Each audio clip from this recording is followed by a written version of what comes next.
Welcome to the Special Needs Kids Are People Too podcast with Amy Bodkin, EDS.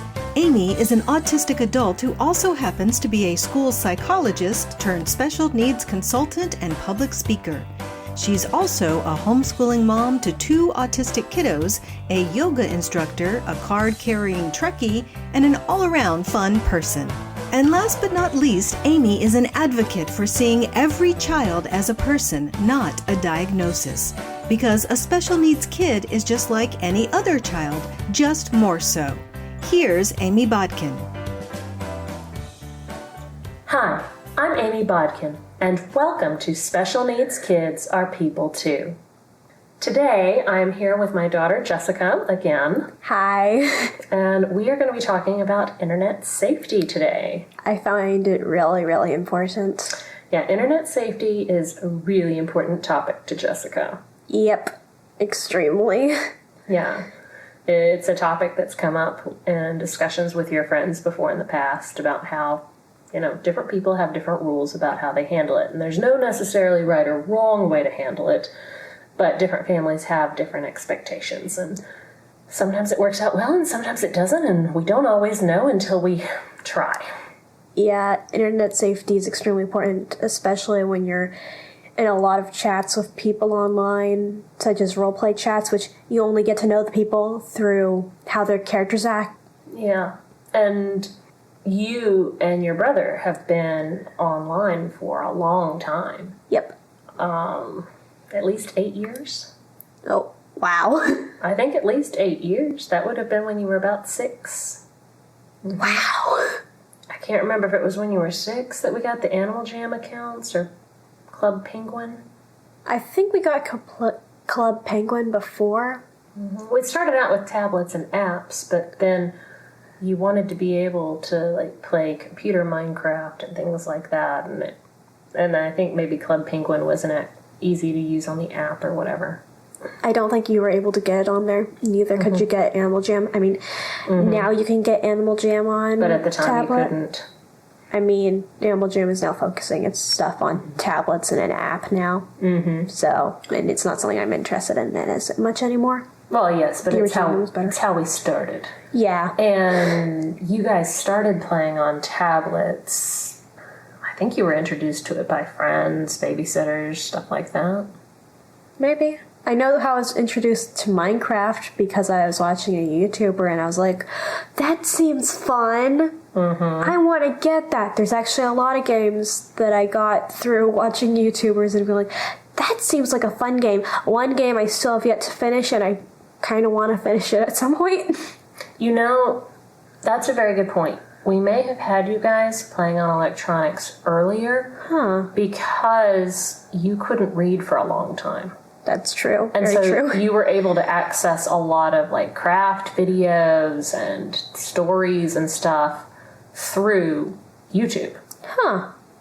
But with you guys being online, we had to figure out ways of keeping you guys safe.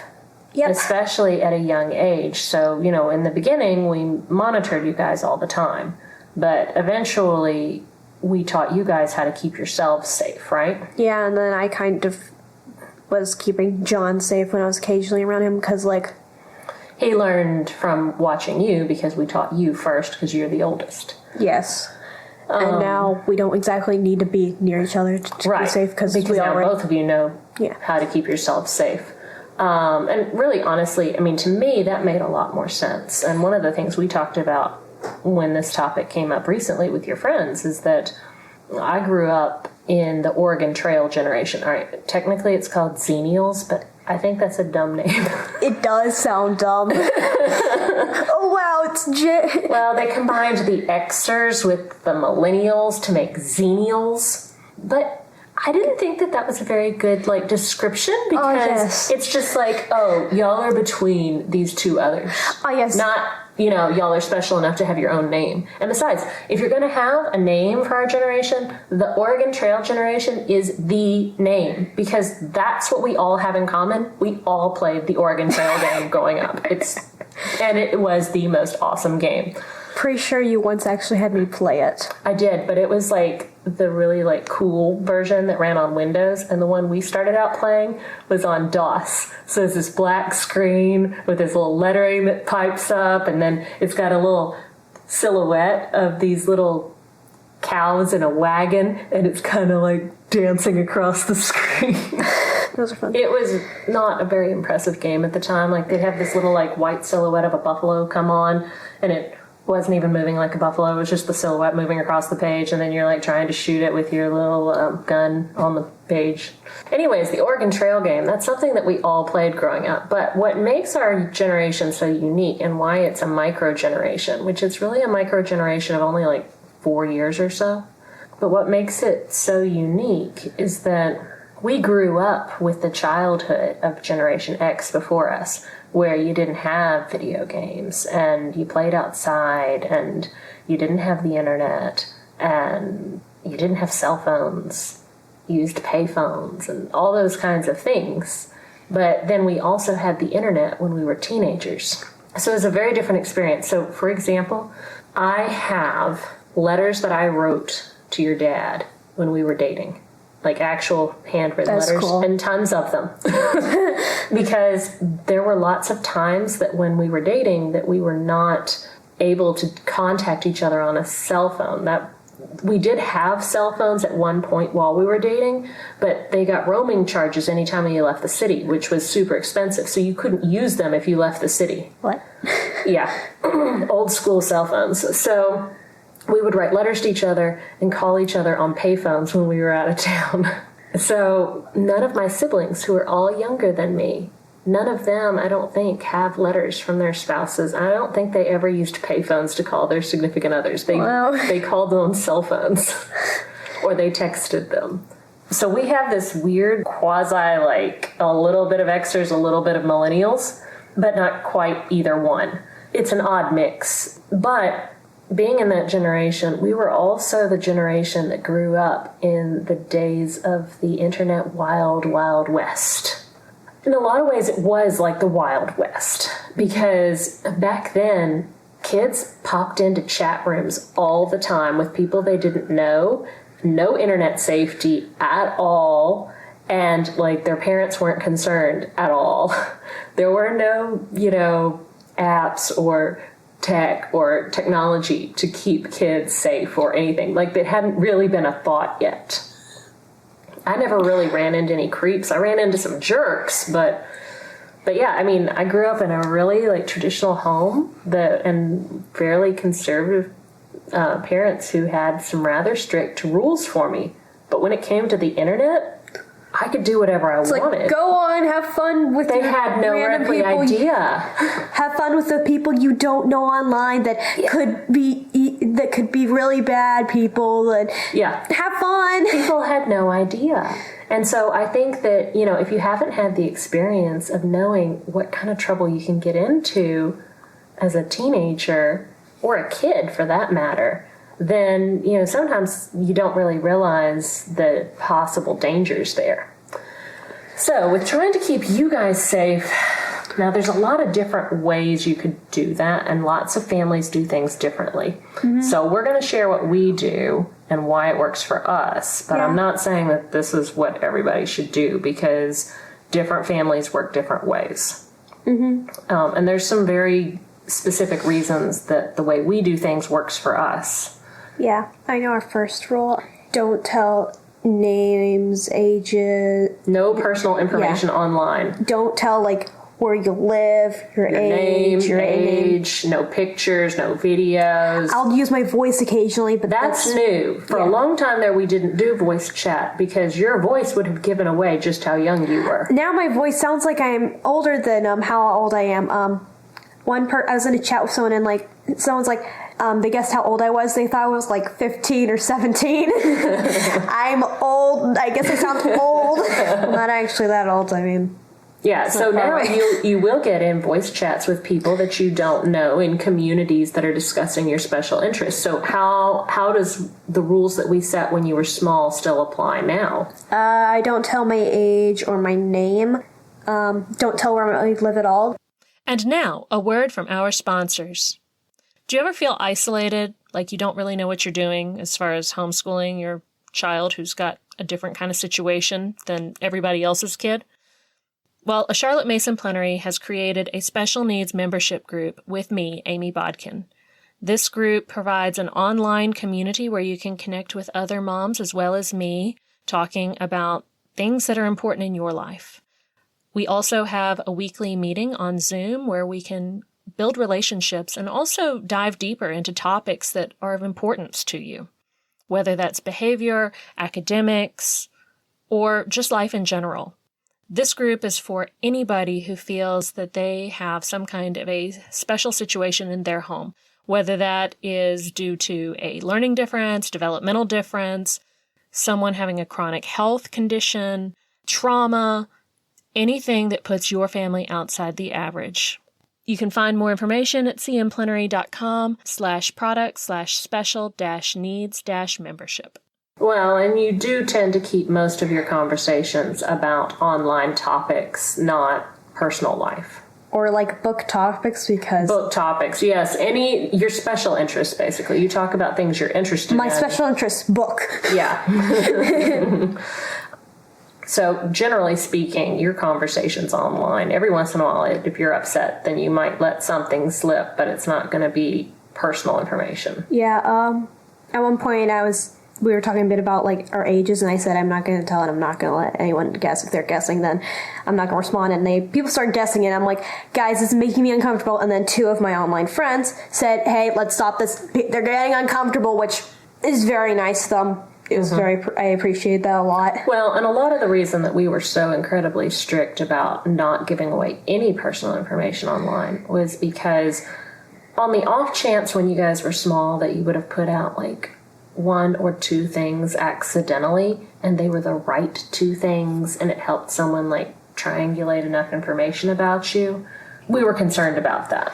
There's lots of people in the world named Jessica, so it wasn't necessarily a crisis to use your name, but we chose to make it very strict of no personal information because we felt like y'all were more likely to remember if it was just no personal information at all. Because as long as you got that, then there was no chance of you guys giving away something that might not be good. Yep. So I think that's really our main rule for internet safety. Yeah. Also, be good consumers, make good choices about what you consume. Yeah, some people like repeat things that they've seen offline. My brother's someone that does this a lot. Language can sometimes get repeated, or sometimes content is just not appropriate. Yeah, like if I see something and I'm like, okay, that's not appropriate, I am not going to watch that anymore.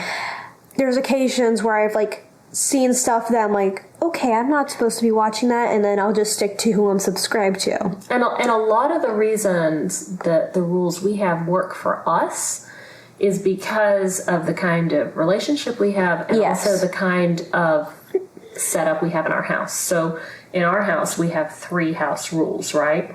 Yep. Be kind, be honest, and do your work. That's right. And you guys know that you can do almost anything you want as long as you don't break those 3 rules. My mom's amazing. What can I say? You also get a ton of freedom online as long as you keep our 2 online rules. Don't share personal information and be good consumers. Yeah. And as long as you do those things, then you get a lot of freedom. None of us have gotten in trouble for sharing stuff about ourselves online because we don't. I mean, occasionally we'll get in trouble for like consumer stuff and not being a good consumer, and usually that's more of a thing where we need to have a conversation because we need to talk about, well, what is this, and is that being a good consumer, and if it isn't, why not? And usually that's about as far as it has to go. Yeah, a conversation can go a long way if you have a good relationship with your children. Yeah. And I think also honoring who they are as people and their interests and those kinds of things go a long way to securing a good relationship, because good relationships are built on mutual respect. And I think a lot of times kids don't get enough respect. And a lot of times we actually sometimes will show that we don't value their interests. And that can end up being a real problem. And sometimes people will say, the adults are talking. I've had that once happen to me. It was annoying. And they weren't even adults. Yeah. So, yeah, people can be disrespectful of others. And when we have mutual respect and give people as much freedom as we can, quite honestly, it's easier to give you guys a lot of freedom and to give you just a few simple guidelines, because it takes less work to enforce fewer rules. Yeah. I mean, I've realized that, like, people who have less rules will usually not be so rebellious because, hey, your parents are giving you this much freedom. Why should you be doing stuff that's bad? People who are getting a lot more, who are being more restricted with stuff and have parents that are more stricter, they'll be rebellious because they're like, why am I not supposed to be doing that? That's stupid. Why am I not allowed to do that? Maybe so. I mean, there may be an example of where that isn't the case, but I mean, it sounds like a reasonable observation to make. I guess it just depends on the situation. Yeah, I mean, I find it a lot easier, though, to only have a few rules, because then I don't have to remember what they are and enforce them all. I mean, clearly this has been great because you have, I keep, whenever I feel uncomfortable in something on online, I will go and be like, hey mom, this person's not acting like, person's acting weird. Like, I've had this happen a lot, especially in role plays. Like, well, people are like, your characters are too likable. My characters, I guess my characters are too likable because people are like... It's because you're too likable. Yes, I'm clearly perfect. Mm-hmm. Just amazing.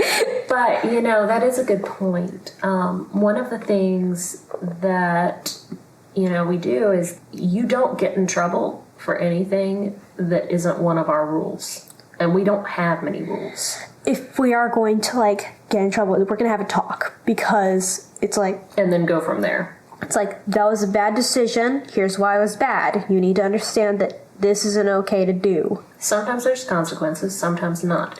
Rarely consequences because we are genuinely good children. We're clearly perfect. My dad's going to disagree with that, I bet. So... Yeah, but I mean, generally speaking, I would much rather you tell me about things and let's work through them than for me to come down hard on you and then you not want to share with me. I mean, why am I going to get in trouble because someone's being creepy towards me? Like, someone's like I thought someone had a crush on me when I was online at some point. I didn't know them at all. And I'm like, Mom, this is uncomfortable. Help. Mm-hmm. Yeah, and we just, blocked them. We just blocked them, and then I left the chat, which I hosted because I was that uncomfortable. Also, I guess I felt that uncomfortable. I didn't want to kick them out because, I don't know, it was weird. I may host another chat because, I miss those. And probably put a rule that people can't crush on each other, or at least they must be concerned because... Well, you can't always control other people's behavior, but you can always... control how you choose to respond to them, and so that's what you did in that situation. You controlled how you chose to respond in that situation. I usually will act having my characters be blunt to see if they'll stop and realize, okay, we're getting no response out of this other than the character's super blunt. Doesn't happen or work that well. Mm-hmm. So if I do host another chat, I'm probably just going to put, if you're going to have your characters have crushes on people, I suggest you ask for if that's okay. Consent. Yes, consent is important, people. Extremely. Yeah, I think that a lot of this has worked because we're able to have those conversations. And our relationship. Yeah, I mean, honestly, you guys know that the only thing that could really get you in trouble online would be if you started giving out personal information. And the only thing that could really get you in trouble anywhere is if you are dishonest with us. Yeah. Those are the two big ones. I mean, kindness we talk about because sometimes it's hard to know what is kind. Sometimes we don't realize it. And doing our work, well, sometimes we have to change what doing your work means depending on how we're feeling that day. And which it usually always being a good consumer, that's also another conversation to discuss because it's not so clear cut. But being truthful and not giving away personal information online, those two are more clear cut. And so those two are our big ones. And if those get broken, we have serious problems in this house. Conversation that is farther than a conversation. It's going to be like grounded, boy. Yeah, those will get you in a whole lot of trouble really quick. I don't think I've ever. But y'all don't do that. I don't think I've ever gotten in trouble because of that. I think, right?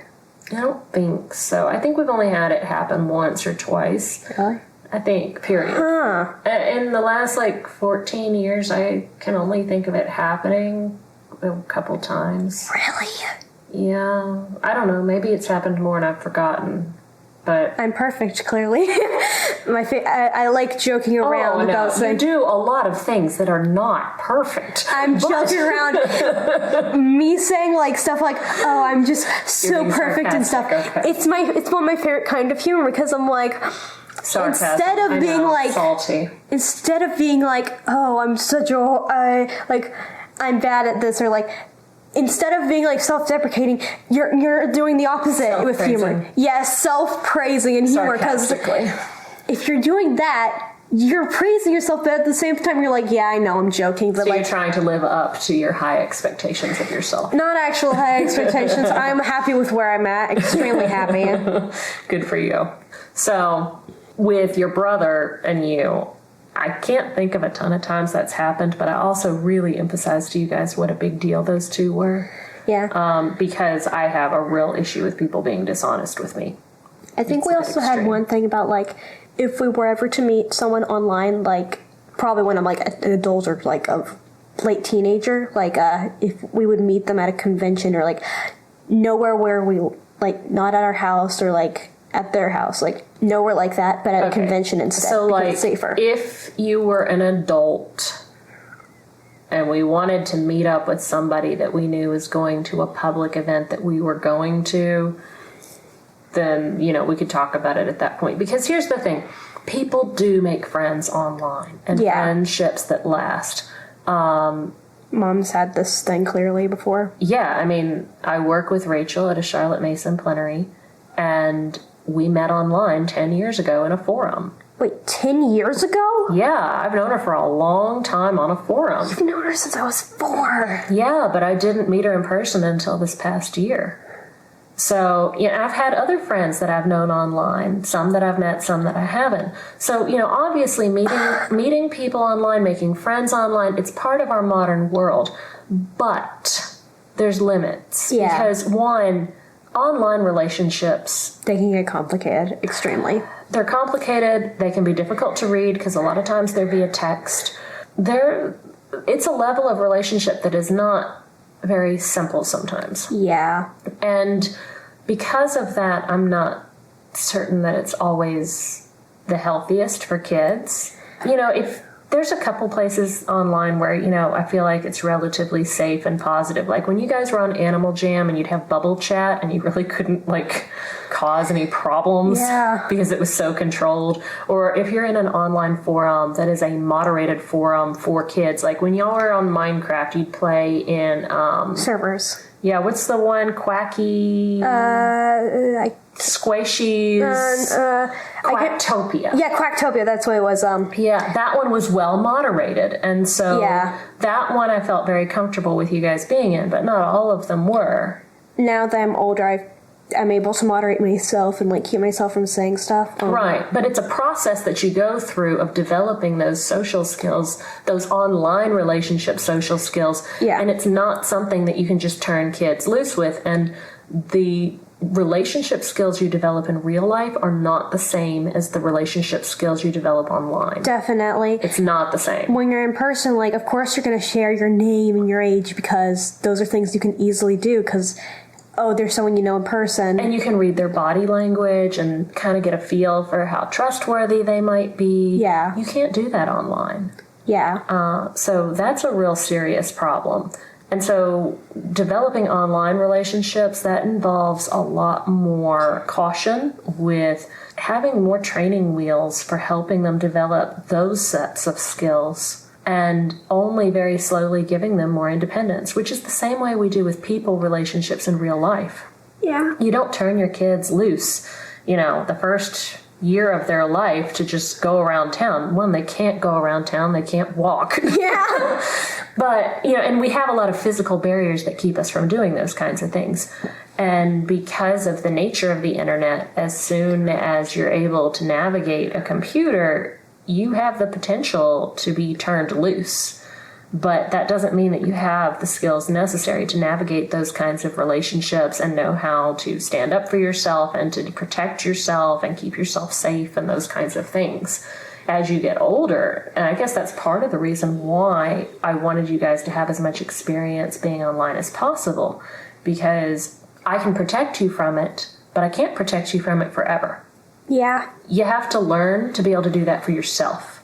And the earlier you learn or start learning, the more time we have to take our time and slowly develop more skills and find that point where you can do all of it for yourself. Yeah, you can let a child do whatever they want at a playground because you're easily able to see them easily. They're in a fence. And And theoretically, they're not going to climb the fence, unlike someone I know at 3.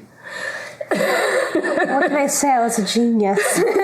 We're a genius. A crazy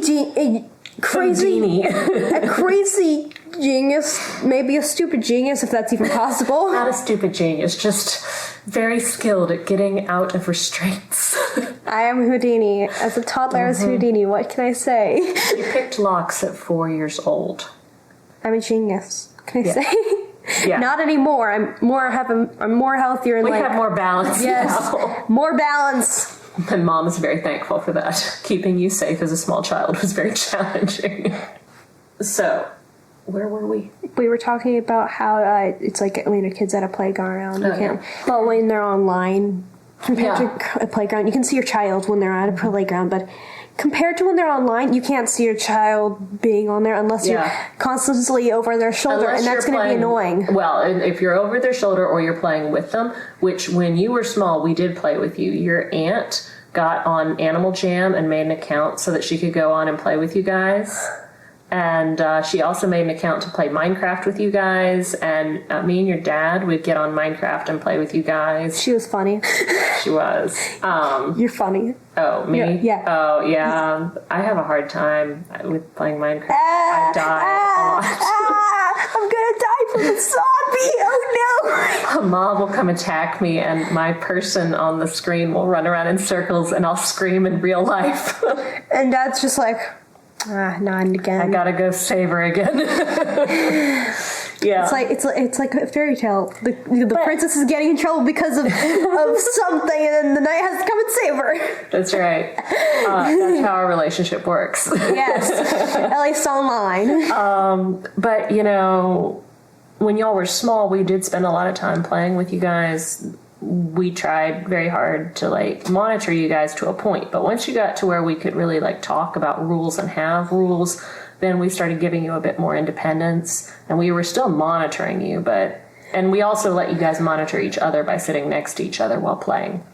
Now we don't really need to anymore. Y'all have developed more skills. You're really good at keeping yourself safe online. Y'all are really, really, really sensitive to anything that could smell of unsafe type people. Extremely. I'm really sensitive to that. Yeah. But that's not a bad thing. I'd rather you be oversensitive than undersensitive. Oh yes, this is my name, my address, my age, everything you need to know about me. Yeah. My mom, my grandma, my great-great-grandma, all my relatives. Yeah, yep. yeah. And so with that, I think it helped to kind of overdo it on the sensitivity to online safety, because as you get older, you can become less sensitive as you are better able to take care of yourself.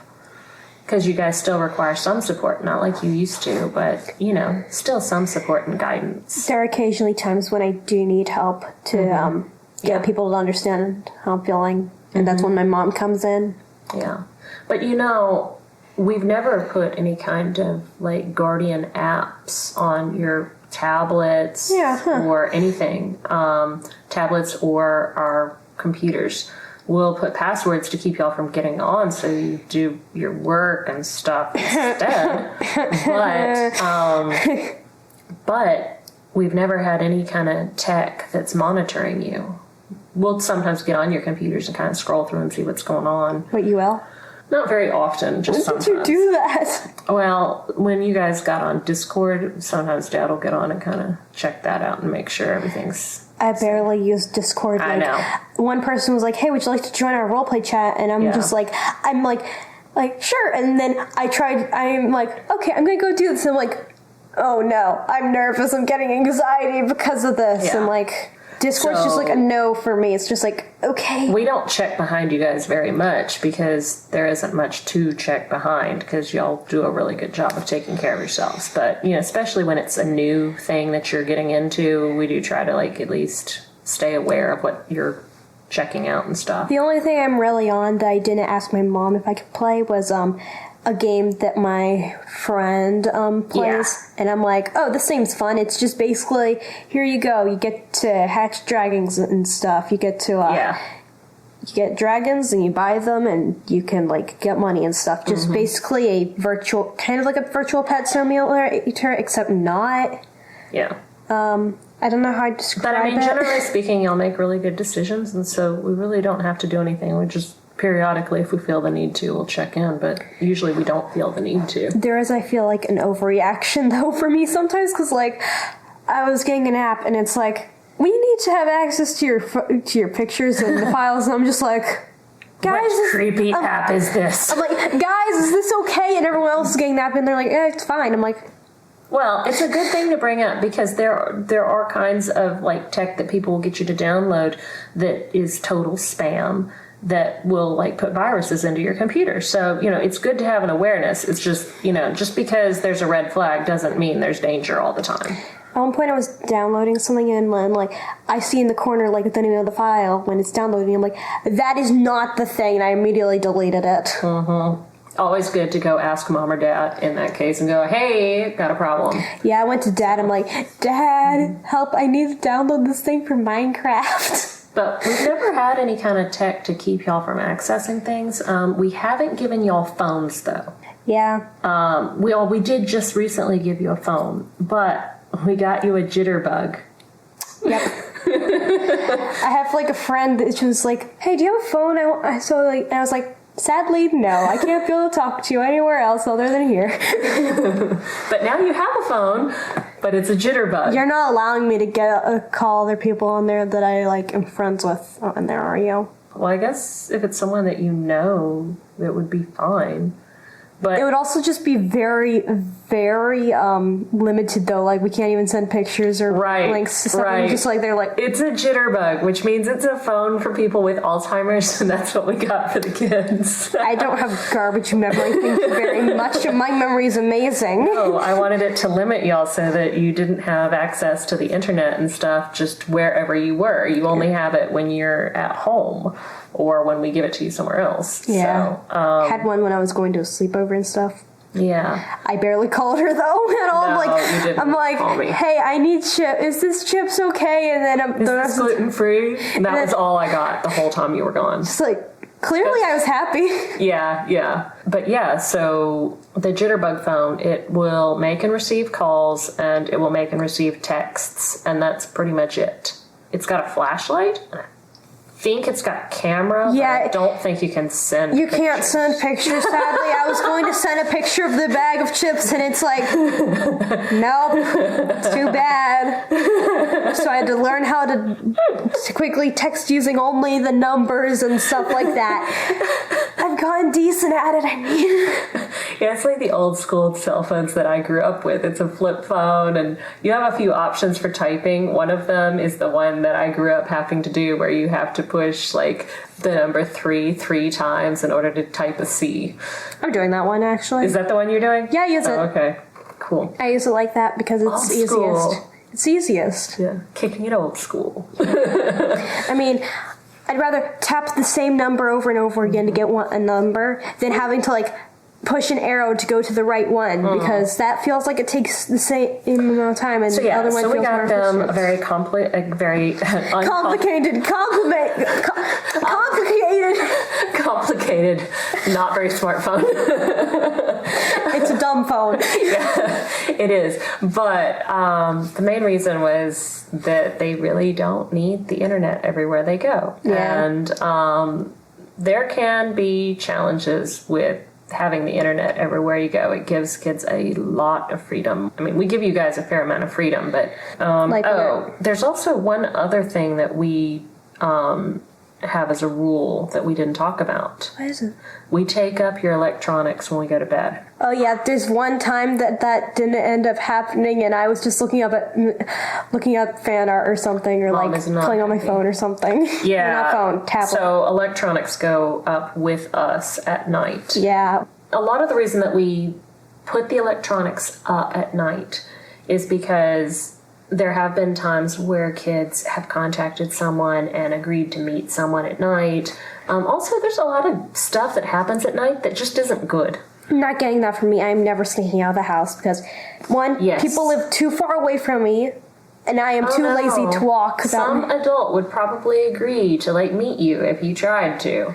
I wouldn't, Good for you. because I know that's not smart. If I That's why you have electronics. I have parents that can be like, "Hey, mom, this person wants to meet up with me," and my mom's like, "So you say?" Yeah, that would be when you would not have any electronics anymore. If I have people on, if I ever have rules for my YouTube channel, just to be, my mom sees that, will know if anything goes up, if anything strange is going on with. Anyone says something strange, my mom is here. That's true. So, fear my mother and my dad. You better. I follow you guys on your YouTube channels, so I know when you guys post stuff. Yep. So that's another way that we kind of touch base. But we also talk about, what you're doing online. We're interested in what you're doing online. Mm-hmm. And I think that's important. That's why it's important to appreciate what your kids love and to ask about what they're interested in, even if it's not something you love or something that you value. Personally, we have such a good relationship that I was like, okay, I mentioned something that happened in real life. I should probably go and tell my mom about it because I wanted to hear how she felt about it. Maybe it's a bit too nervous and stuff. But I mean, it's better for her to be up on what everything that's going on with me than having her know nothing. Yeah. Well, and honestly, I mean, generally speaking, you don't get in trouble for telling me stuff. Yeah. I mean, the only times you get in trouble is when, if you... I don't tell you stuff. If you were to lie. Which... Or lie of omission. Feels kind of impossible for me because I'm telling the truth is important. It's one of the biggest things to a relationship of any kind. Especially in our house, because Mom does not like being lied to. She's like, why did you lie to me? It makes no sense. I'm still mad about the biology textbook in 9th grade that had a picture of the protein pump in the cell wall. There is no protein pump in the cell wall. It's a property of the cell membrane. They lied to us. See, this is why we can't have lying in our house, because Mom has problems with lying. This is the sound of pure rage because of a biology textbook. Pretty much, yeah. So, anyways, she's the one person who'll get mad at the biology book for lying other than a person that's a scientist or a doctor, someone that specializes in this stuff. I have really big problems with lying. I was really angry when I got to graduate school and found out that there was actually no protein pump. I'm like, they lied to us. So, I'm really big on not lying. Clearly. Yeah, it's a big problem. That's why it's the number one rule in our house, because Mom can't handle it. So anyways, that's kind of our perspective on internet safety. And I think it's important. It is important. And I think a lot of our perspective comes from the fact that both of your parents grew up in the Oregon Trail generation. We grew up in the wild, wild west of the internet, and we were turned completely loose. Go do what you wish, children. We won't watch you at all, but be concerned. Just do what you want. Yeah, and it's a different type of relationship. It's one that's becoming more important in our world, but you still have to learn how to navigate those relationships, and it takes time, and it takes guidance, and it's not the same as navigating real life relationships. Yeah. So the internet's a good thing, but it's also a bad thing. Most things in life have good things and bad things, so it's not really that they're good or bad. They are what they are. But thank you all for being with us today. We really enjoyed getting to share with you something that's kind of an important big deal in our house. Extremely important. And I don't know, maybe it's given y'all some food for thought. Yep. We'll see you next time. Bye. We hope you had fun listening to today's episode and gained some new insights into the wonderful variety of people in our world. You can find out more about Amy's advocacy work at amybodkin.com. And remember, special needs kids are people too.